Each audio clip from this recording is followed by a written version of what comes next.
If you're neurodivergent and you've got low self-esteem and low confidence, I have got 2 habits that are going to improve your well-being. I'm going to give you these habits in 2 separate parts. It's really important to let the first one take hold before starting the second one. So today is going to be part 1 and I will link part 2 at the end.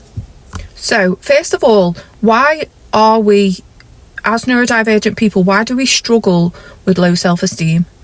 Well, if you think about the fact that our brains are wired differently than the majority of the world, so we're already kind of fitting into a world that is not made for us as a result of masking, of being maybe judged and experiencing the world differently. Our self-esteem takes a knock, our confidence takes a knock. So it is quite a common occurrence for neurodivergent people to have low self-esteem and low confidence. I want to empower you to empower yourself. So for today's habit, part 1, we are going to practice gratitude.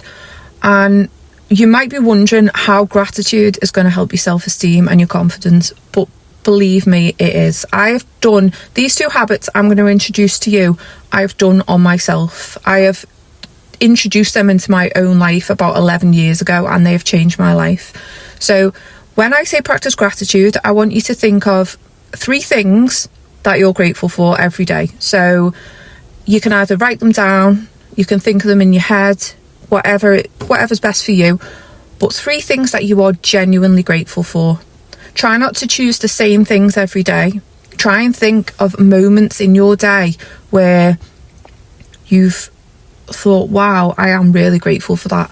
So you're going to start off by practicing this gratitude habit.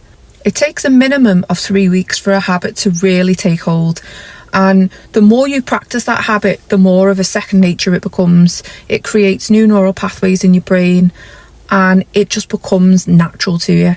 So I want you to practice this gratitude habit every day. 3 things every day that you're grateful for. And we're going to let this habit set for at least a week before we introduce part 2. So when you watch part 2, which will be linked at the end, start part 2 a week after you've started the gratitude, and then we're going to continue with the gratitude as well as introducing the next habit. Gratitude has actually changed my life and was one of the biggest factors of getting me out of severe depression, along with other things of course, but 11 years ago gratitude really did change my life and I've done it every day since. Thank you for watching. I would love to know, do you already practice gratitude? And if not, how do you think it might change your life? If you comment below. And I also want to know how you get on with this habit journey. So we're going to be doing the gratitude habit for a minimum of 3 weeks. And then obviously the idea is that it continues after that. But 3 weeks is what it'll take for it to really take hold. And then the second habit, which I will introduce now, we are going to start that a week later and continue that for a minimum of 3 weeks, and then that will continue. So thank you so much for watching. I will link part 2 now. I will see you soon. Bye.